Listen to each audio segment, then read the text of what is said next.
Just when you thought sneakers couldn't get any more expensive, the prices go up. Yeah, this one costs $4.99.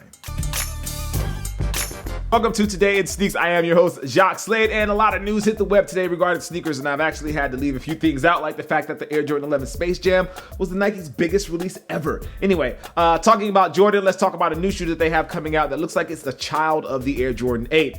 The official name of the shoe is the Air Jordan Trainer, and if you are a fan of the Air Jordan 8, you will also see that this model has a lot of ties to that shoe. The shoe features that black and red colorway, which is popular on the Air Jordan 8, and everything from the the strap across the midfoot to the design logos on the heel looks pretty much the same, though this is a gym-ready trainer. No word on exactly when these will release, but expect them to hit Nike.com in the near future. One of the biggest games of the year for the high school ball player is the McDonald's All American game. This year, the game happens on March 29th in Chicago, and Adidas is hooking up the players with 2 pairs of kicks. The first pair is the Crazy Explosive, which, as you guys have heard from me already, is one of the most comfortable shoes to ball in. The other shoe is the James Harden Volume 1, which also has a special red, white, and gold colorway. Adidas is giving players in the option of wearing either of the shoes, though I would probably choose the Crazy Explosive, but the Harden Volume 1 does have laser stars etched on the toe box, which makes that one a little bit different. As is expected, these are player exclusives and will not actually be releasing to retail. I'll be honest, I kind of want those Crazy Explosives. All right, going in a totally different direction, Foot Locker and the WWE link up with Puma for a crazy release before WrestleMania. The release looks to be a Legends pack and features a special makeup of the Clyde for Macho Man Randy Savage, Stone Cold Steve Austin, Ric Flair, the Ultimate Warrior, and Andre the Giant. In addition to the kicks, there will also be apparel with like cartoonish versions of the wrestlers on the shirts. However, it does not stop there. There is also a version of the shoe for The Undertaker in black. There will only be 23 pairs of the black version of the shoe, and they will come in a special casket style shoebox that will only be available in Orlando. The pricing for the special black version of the Undertaker shoe will cost you $4.99 and will be available starting on April 1st. The $199 white version of the Clyde will be available at Foot Locker, but it will only be at select locations on April 1st as well. Jumping back on the Adidas Train, they have a pretty fly colorway of the Ultra Boost 3.0 coming up pretty soon. The official colorway of the shoe is pearl gray and trace cargo, but in layman's terms, it looks like it's an off-white and an olive green.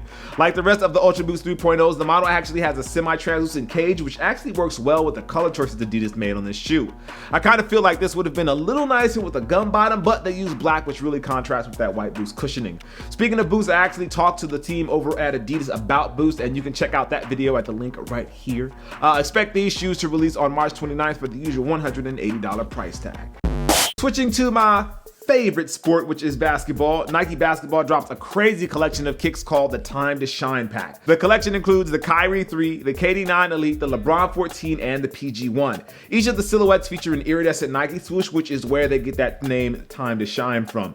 For those that are fans of the KD9, you should know that they actually changed the opening so it's easier to actually get the shoe on. If you happen to be one of the Nike teams that is still in the tournament, you will actually get to wear these right now on the court. Nike is actually giving the schools left in the March Madness tournament pairs of the shoes to wear, while the rest of us will have to wait until Friday, March 24th to pick up a pair. One thing to note about the KD9 Elite is that the pricing is the same at $150, so if you want some of that Elite love in your life, this is the time to make that happen.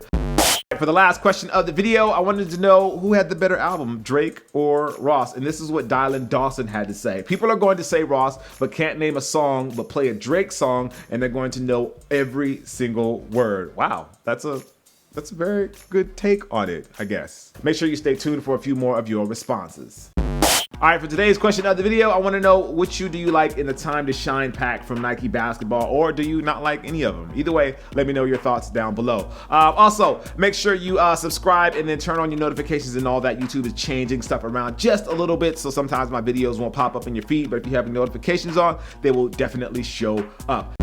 All right, here are a few more of your responses. This one is from Charlie Levander at Rick Ross, because Drake didn't even write those lyrics. Ouch. Wow. Some harsh comments today. The next one is from Sharad Limbachia. I picked Drake. And one of the more interesting comments was from Seth Wells. Rick Ross' album was dope and better, but Drake's definitely was more taken to community, better and more hyped. As for what I'm rocking today, hit myself in the mouth. As what I'm rocking today, it is this shoe. This is the Nike Air Force 1 Ultra Flyknit. So basically it's just the Flyknit version of the Air Force One. Okay, for those of you that stuck around to the end of the last video, had a riddle and the answer was glove. A lot of you got that one, not as many as the previous question, but a lot of you got that one. So I'm gonna keep it hard. So here's today's riddle. I'm 6 feet tall. I wear a size 11. I'm an assistant at a butcher shop. What do I weigh? I'll see you guys soon. Peace.